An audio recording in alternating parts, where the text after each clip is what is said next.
Salut à tous et merci de suivre les petits plus. Il vous est déjà arrivé d'avoir un malaise au cours de la nuit. Vous n'avez rien sous la main pour soulager votre peine. De surcroît, il est super tard. Il n'y a pas de pharmacie proche de chez vous. Et là, vous êtes obligé de prendre votre mal en patience jusqu'au matin et dans la douleur. Désormais, sachez qu'il existe une solution pour pallier une telle situation. Bravo donc à ceux qui connaissent ce petit plus. C'est la boîte à pharmacie et c'est notre thème du jour. Venez avec moi.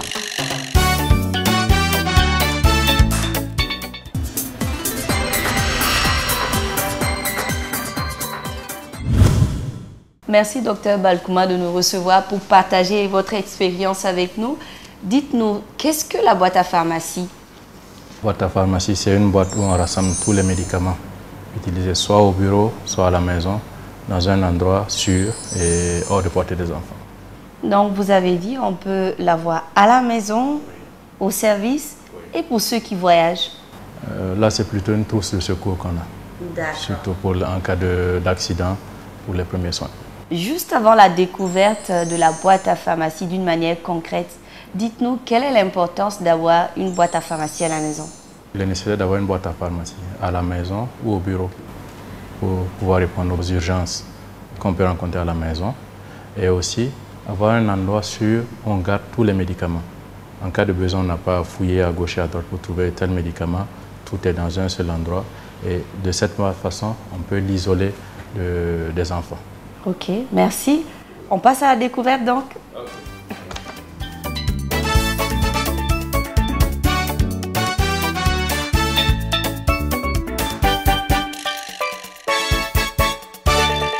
Nous sommes toujours en compagnie du docteur Placide Balkouma qui a bien voulu répondre à nos questions.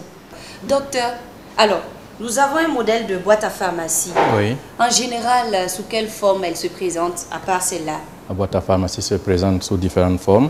Là, on a une forme typique qu'on a montée nous-mêmes. On peut utiliser un carton et on peut utiliser n'importe quelle boîte qu'on trouve assez convenable. D'accord. Là, nous avons un exemple concret de boîte à pharmacie avec un contenu bien donné. Comment on utilise les différents médicaments que nous avons à l'intérieur? Commençons par l'ouvrir. D'accord. Voilà. Ici, on a des produits de pansement.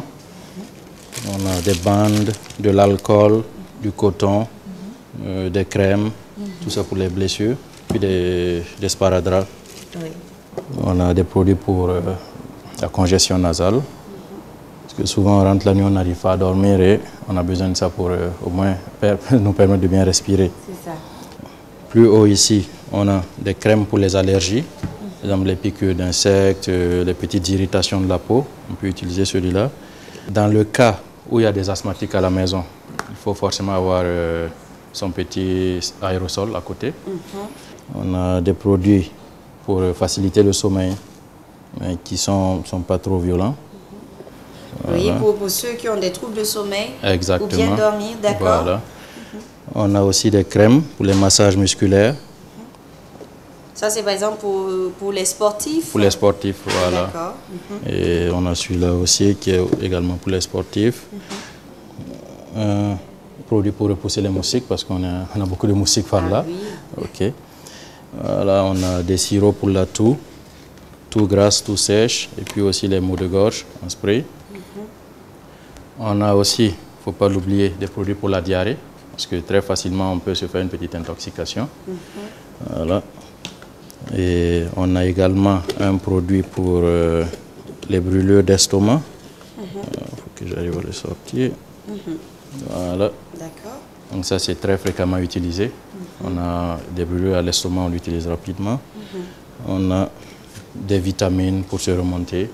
Oui, le jour. Voilà, à prendre le matin de préférence. D'accord. Bon, s'il y a des enfants, on a aussi un antidiarrhéique pour enfants. Et puis aussi des produits pour la douleur. Par exemple, on a une fièvre, un mal de tête, on utilise celui-là. Oui, ça c'est fréquent aussi. Voilà, ou bien on s'est fait une entorse, on prend un anti-inflammatoire. Alors, qu'est-ce qui est essentiel pour le téléspectateur moyen? Ce qui est essentiel, c'est surtout les produits les premiers soins et aussi la fièvre et la douleur. Et qu'est-ce que vous appelez les premiers soins? Premier soin, par exemple, on s'est coupé le bras, on s'est fait une petite coupure, ou bien on a eu un petit accident. On doit avoir de quoi se nettoyer rapidement pour déjà éviter que ça s'infecte avant de voir un médecin. Avant de voir un médecin, Voilà. le message est bien passé. Et combien doit-il débourser pour se procurer une boîte à pharmacie? La boîte à pharmacie est à la portée de tout le monde. On peut partir de 1000 francs jusqu'à 10 000, 100 000, si on veut, sinon même plus. Donc, que j'ai 1000 francs, 10 000 francs, 100 000 francs, ouais. Je peux me procurer la boîte à pharmacie. La boîte à pharmacie, oui, absolument. D'accord. Alors, dites-nous, docteur, est-ce qu'il y a une manière particulière de ranger la boîte à pharmacie? Les recommandations qu'il faut respecter, c'est surtout éviter les endroits humides. Donc, éviter la douche et la mettre dans un endroit sec et frais et hors de portée des enfants. Okay. Le message est bien passé en tout cas. Dites-moi, docteur, si je possède cette boîte à pharmacie bien fournie, est-ce qu'il est toujours nécessaire de faire recours à un médecin ou à un pharmacien? Bien sûr. Pourquoi? Parce que d'abord, vous allez consulter le médecin ou le pharmacien pour déjà constituer votre boîte. Parce que vous allez dans n'importe quelle pharmacie, on va vous aider à constituer votre boîte. Et maintenant, les produits qu'on va vous prescrire, vous pouvez les garder dans votre boîte à pharmacie. Et même certains produits que vous avez, vous n'êtes pas sûr de leur usage. Donc, il faut toujours vous référer au médecin ou au pharmacien. En tout cas, je pense que les téléspectateurs, ils ont compris le message du jour. J'espère bien. Merci bien, docteur. Je vous en prie.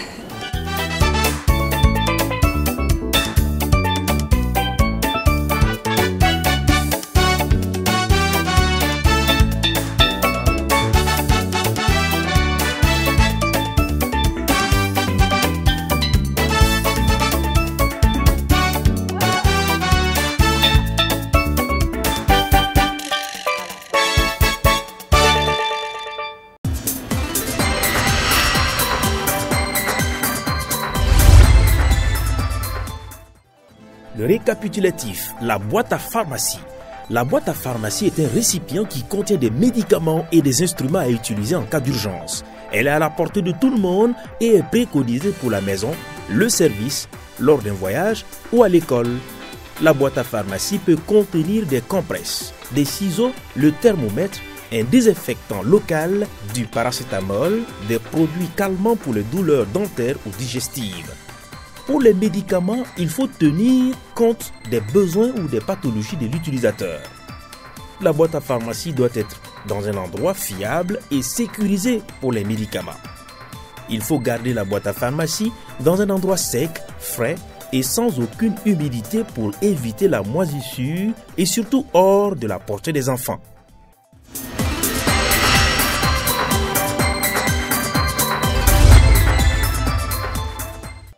Bonus astuce.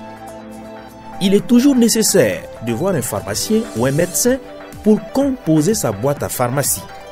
Avant la dispensation d'un quelconque médicament, l'intervenant doit avoir à sa connaissance l'antécédent médical de la victime.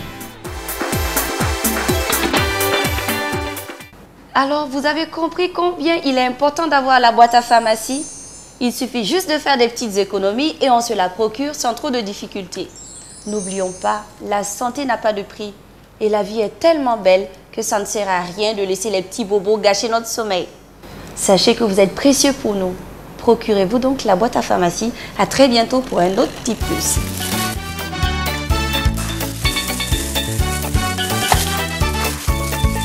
Merci. Au revoir.